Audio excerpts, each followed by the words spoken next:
అబ్బాయిలందరికీ కూడా ఇప్పటి వరకు కూడా దేవుని యొక్క పాటలు పాడుకుంటూ మనము అందరూ కూడా పాడిన అందరూ కూడా వందనాలు. జీసస్ కాల్స్ పరిచయలో క్యాన్సర్స్ ఏదైతే ఉంటున్నాయో వాటిని ఒకసారి నేను చెప్తాను. ఫ్యామిలీ బ్లెస్సింగ్ ప్లాన్ చాలామంది ఉన్నారు, ఇక్కడ ఉన్నవారు కూడా, లేని వారి కొరకు నేను చెప్తున్నాను. కుటుంబాల గురించి వ్యక్తిగతంగా వాళ్ళ కుటుంబంలో ఉన్న సమస్యల కొరకు, వాళ్ళ కుటుంబంలో ఏదైతే ప్రార్థన విన్నపములు మాకు అందిస్తారో వారందరూ కూడా ఫ్యామిలీ బ్లెస్సింగ్ ప్లాన్లో జాయిన్ చేస్తాం అన్నమాట. అది మొదటిగా మీరు ఎంతైనా కట్టుకోవచ్చు. అలాగా ఒక అయిపోయిన తర్వాత దానికంటూ ఒక పర్టికులర్ అమౌంట్ ఉంటుంది. అది కంప్లీట్ అయిపోయిన తర్వాత పాల్ గారు మీ కుటుంబానికి ఒక వాగ్దానము ప్రార్థన చేసి మీకు పంపించడం జరుగుతుంది. అప్పుడు మీ ఫ్యామిలీ ఫోటో కూడా ఇవ్వచ్చు అనమాట. మీ ఫ్యామిలీ ఫోటోని ప్రింట్ చేసి పాల్ గారు ఒక చక్కటి వాగ్దానాన్ని మీ కుటుంబం కొరకు పంపిస్తారు. అలాగే చిన్న బిడ్డలు అంటే గర్భఫలము లేని వారు, వాళ్ళు కూడా చైల్డ్ యాంటిసిపేషన్ ప్లాన్ అనేసి ఒక ప్లాన్ ఉంది.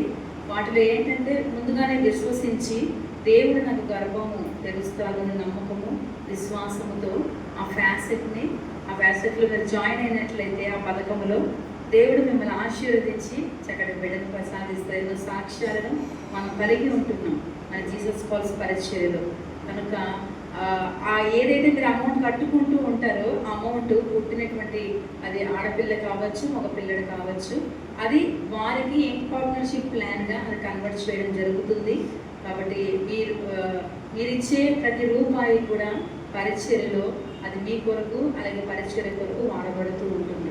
కనుక మీ బిడ్డలను ఎవరైతే పుట్టినది మొదలుకొని వాళ్ళ యొక్క యవ్వన ప్రాయం వరకు కూడా మీ బిడ్డలను పార్ట్నర్షిప్ ప్లాన్లో మీరు చేర్పించినట్లయితే ప్రతి దినము కూడా వాళ్ళ కొరకు ప్రార్థనలు జరుగుతూ ఉంటాయి. ఎందుకంటే చాలామంది జ్ఞానం తక్కువగా ఉండొచ్చు, లేకపోతే సరిగ్గా చెప్పిన మాట వినకుండా లోబడకుండా జీవిస్తూ ఉండొచ్చు.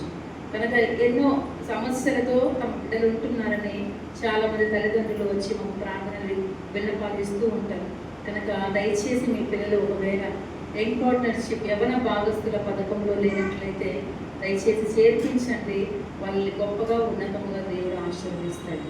అలాగే టీవీ స్పాన్సర్షిప్ ఉందండి. ఒకవేళ మీ యొక్క వెడ్డింగ్ యానివర్సరీస్ కావచ్చు, మీ యొక్క పుట్టినరోజు వేడుకలు కావచ్చు, అది ఫస్ట్ బర్త్డే కానీ, లేకపోతే దేవుడు మీ జీవితాలలో ఏదైనా అద్భుతాలు చేసినట్లయితే కృతజ్ఞత చెల్లిస్తాం కదా, అలాగే థ్యాంక్స్ గివింగ్గా కూడా మీరు టీవీ స్పాన్సర్స్ని చేయొచ్చు అనమాట. అది మీరు దానిని కూడా ఒకేసారి 10,000 కట్టుకోకపోయినా కూడా అది కూడా ఇన్స్టాల్మెంట్స్ ప్రకారంలో కూడా టీవీ క్లబ్కి మీరు చెల్లించినప్పుడు అదంతా ఒక 10,000 తర్వాత ఒక టీవీ స్పాన్సర్ని మీరు చేయడం జరగవచ్చు. అప్పుడు ముందు లేదు, అవకాశాన్ని కల్పించారు కనుక ప్రతి నెల మీరు ఎంతో మీకు తోచినది దేవుడికి ఇచ్చేదే.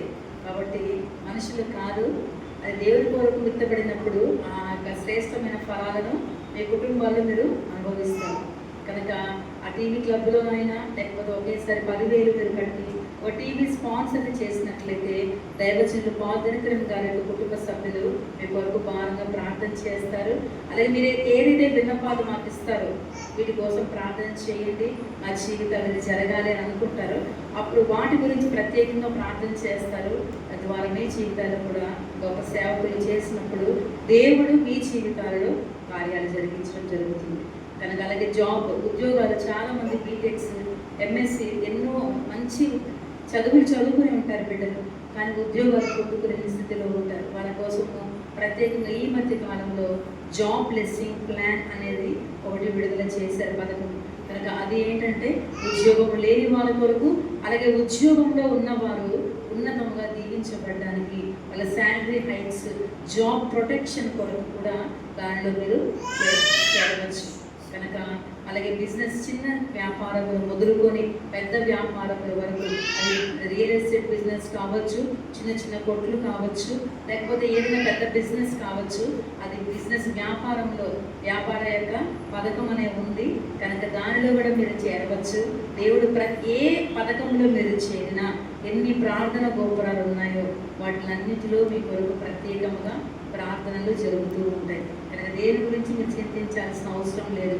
ఒకవేళ మీకు బాధ ఉందా, మా ప్రార్థన గోపురానికి మీరు కాల్ చేసి మీరు ప్రార్థన యొక్క బృందం ఉంది, ఎవరి ప్రార్థన మేమందరము కూడా మీ కొరకు ప్రార్థించడానికి ఉన్నాము కనుక దేవుడు మీకు అన్నింటినీ మీ దుఃఖాన్ని సంతోషంగా చేయగలిగిన దేవుడుగా ఉంటున్నాడు కనుక దేవుడు కూడా చింతించద్దు.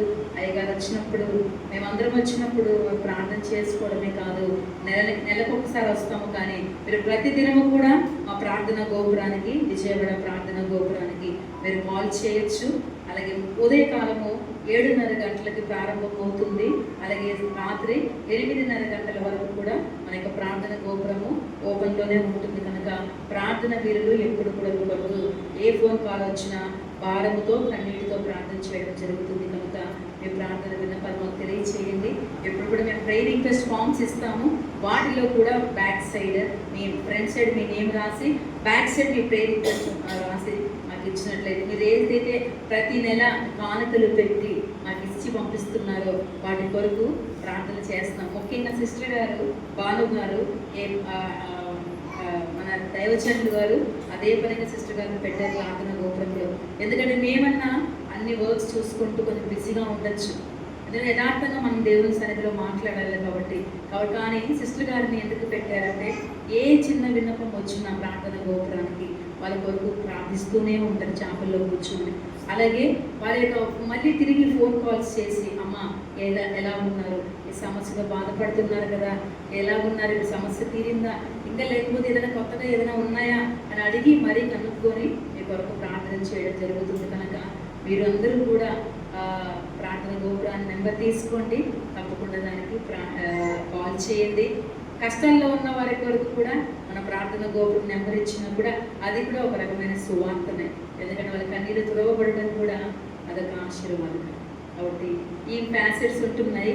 అలాగే వచ్చే నెల మనకి బెతెస్దాలో ఒక ప్రార్థన ఉత్సవం జరగబోతుంటుంది. ప్రార్థనకు పాల్గొని ఫ్యామిలీ అండ్ సభ్యులందరూ కూడా, బెతెస్దా అందరికీ తెలుసంటే కోయంబత్తూరులో ఉంటుంది కనుక వచ్చే నెల జూలై 13వ తారీఖున ఒక ప్రత్యేకమైనటువంటి ప్రార్థన అక్కడ జరగబోతుంది కనుక ఎవరైనా వెళ్ళాల్సిన వారు, ఒకవేళ వెళ్ళాలి అనుకున్న వారు మీరందరూ కూడా ప్లాన్ చేసుకోండి. అయ్యగారు మిమ్మల్ని సపోర్ట్ చేస్తారు. వెళ్ళడానికి ఏదైనా కావాలన్నా అయ్యగారు మీకు సహాయపడతారు. ఎలాగ వెళ్ళాలి ఏంటి అనేసి తప్పకుండా వెళ్ళండి, దేవుడు ఆశీర్వాదాలు పొందుకుంటారు.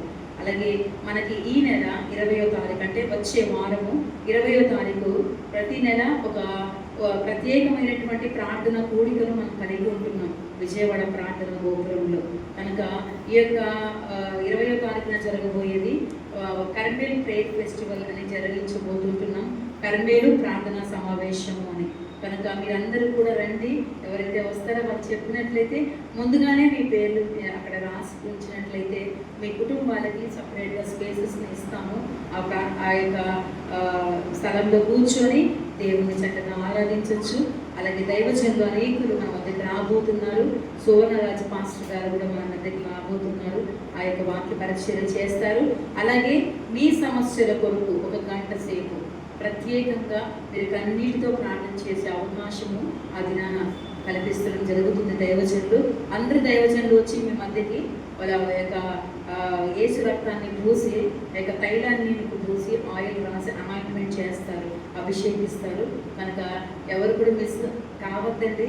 నచిలీపట్నం అంటే దగ్గరే మన విజయవాడకి కనుక దేవుని యొక్క పరిచర్య, దేవుని పనిలో మనం పాల్గొన్నప్పుడు దేవుడు మన జీవితంలో ఉన్న కొరతను తీరుస్తాడు, అక్కర్లను తీరుస్తాడు. కాబట్టి ఆయన అవసరతలను ఎరిగిన దేవుడు బాగుగా మనుషుల కంటే, మనుషుల పై రూపాన్ని చూడగలరు కానీ ఆయన అంతరంగాన్ని చూసే దేవుడు కనుక తప్పకుండా రండి. మీరు దైవ దీవెనలు పొందుకుంటారు. సమయాన్ని అలాగే ఈరోజు ఏ విధంగా అయితే 2వ శుక్రవారము ఇక్కడ మిషన్ నెట్వర్క్ ప్రోగ్రామ్ మనం కండక్ట్ చేసుకున్నాము. ప్రతి నెల యథావిధంగానే మనం మధ్యాహ్న కాల సమయం 2 గంటల నుండి 5:30 వరకు మనం ఇక్కడ చక్కటి పాటలు, ఆరాధన మరియు దైవజనుల చేత చక్కటి వర్తమానాన్ని మనం వింటాం. కనుక ఈ ఎవ్రీ మంత్ అంటే ప్రతి నెల కూడా ఇదే విధంగా ఉంటుంది, మార్పులు ఏమి ఉండవు. ఒకవేళ ఉన్నట్లయితే మేము మీకు తెలియజేస్తాం. ప్రభువు దీవించు.